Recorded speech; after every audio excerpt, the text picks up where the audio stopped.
嗨，大家好，我是杨比比。在这个阶段当中，我们要为各位分享的是绘图板赶压笔的部分。如果说各位是利用绘图板赶压笔来取代滑鼠指标的话呢，在 Photoshop 里面使用工具的一个情况哦，会有一点不同。我们来看一下。首先，在 Photoshop 里面呢，有这些工具，从这里到这里，还有这里。这些工具呢，其实都是会用到笔刷的。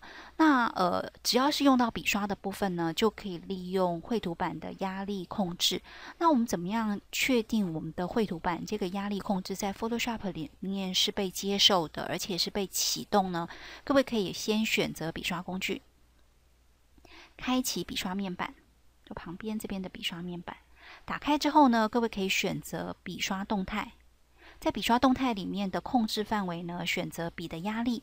那看一下我们目前启动压力之后呢，我们的笔刷头尾会不会有这种尖尖的状态？也就是说，它压力减少之后呢，它就会有这种收缩的一个情况哦。那如果有的话，就表示我们的赶压笔在 Photoshop 里面已经正确的启动了。我们先来看一下，如果没有启动的话，大概就是我先把笔的压力关掉。各位看到的情况大概就是这样子。也就是说，如果我们是用滑鼠在进行绘图，或者是赶压笔的压力没有被启动的话，我们的笔刷设定多少，画出来的大小就会是多少。我们来试一下哦。以目前的情况来讲，就是我把赶压笔的压力关掉，也就是滑鼠的状态。我们在绘制的时候，我把间距调小一点，看起来会比较舒服。画出来大概就是这样子。但是如果我把绘图板的压力打开，就是在笔刷控制底下的控制哦，我把这个笔的压力打开的话，各位可以发现哦，这个压力呢，就是这个笔它会根据我们绘图的用力程度来控制这个笔刷的大小。